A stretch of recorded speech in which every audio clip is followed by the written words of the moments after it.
क्या आपने कभी रात को सोने की कोशिश की है, लेकिन मन की हलचल ने नींद को दूर भगा दिया हो? वो सोच जो बार बार आती है, कोई बीती बात, टूटा रिश्ता या कोई पुरानी गलती।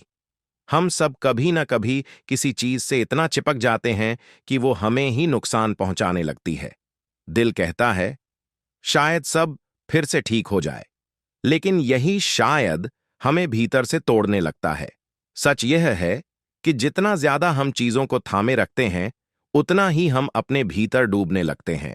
समंदर में अगर आप खुद को जोर से पकड़े रहेंगे तो डूब जाएंगे, लेकिन अगर आप खुद को पानी में ढीला छोड़ दें तो आप सतह पर तैरने लगते हैं। यही है छोड़ने की कला, खुद पर भरोसा रखने, बीते को स्वीकार करने और आगे बढ़ने की समझ। कई लोग मानते हैं कि छोड़ना कमजोरी है, लेकिन असल में यह समझदारी और साहस की निशानी है। जब हम अतीत से चिपके रहते हैं तो हम आज की ताकत और कल की उम्मीद खो देते हैं। जवाब ढूंढने के बजाय हमें आजादी चाहिए, अपने भीतर की शांति, और वो तभी आती है जब हम मन को यह इजाजत देते हैं कि अब वो टूटना नहीं, संभलना चाहता है। अक्सर हम एक ही बात को दोहराते हैं, सोचते हैं, फिर सोचने के बारे में सोचते हैं और इसी सोच के जाल में उलझ जाते हैं।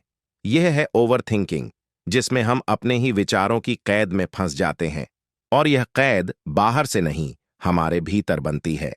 हम अपने ही विचारों से परेशान होकर खुद को ही दोष देने लगते हैं। ओवर थिंकिंग हमें यह भ्रम देती है कि हम ज्यादा सोचकर बेहतर फैसले ले पाएंगे, लेकिन सच्चाई यह है कि यह खुद को धीरे धीरे तकलीफ देना है। हम बार बार खुद से कहने लगते हैं, मैं गलत था, कुछ नहीं बदलेगा, और यही सोच हमें थका देती है। इस मानसिक लूप से बाहर निकलने का पहला रास्ता है सजगता। जब आप खुद को सोच के भंवर में फंसता पाएं, तो एक पल के लिए रुकिए और उसे देखिए। खुद से कहिए, यह बस एक विचार है, मैं नहीं।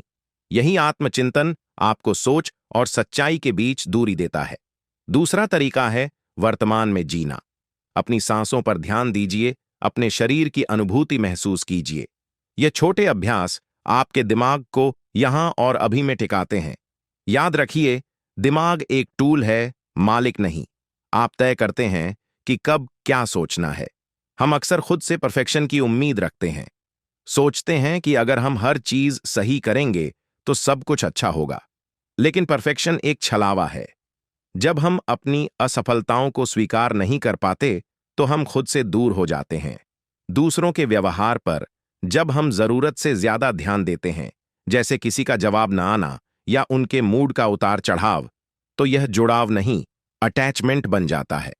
और यह अटैचमेंट अगर असंतुलित हो जाए तो वह प्यार नहीं, एक कैद बन जाती है। इमोशनल डिटैचमेंट का मतलब यह नहीं कि आप पत्थर बन जाएं। इसका मतलब है बैलेंस बनाए रखना। अपने मन को यह समझाना कि किसी का बर्ताव आपकी खुशी की चाबी नहीं है। आप खुद अपने सबसे अच्छे दोस्त बन सकते हैं। जब हम अपनी पहचान को सिर्फ अपनी सोचों से जोड़ने लगते हैं, तब एक निगेटिव थॉट भी हमें कमजोर महसूस करा सकता है। लेकिन हर विचार सिर्फ एक मेहमान है। उसे पहचानिए, नाम दीजिए।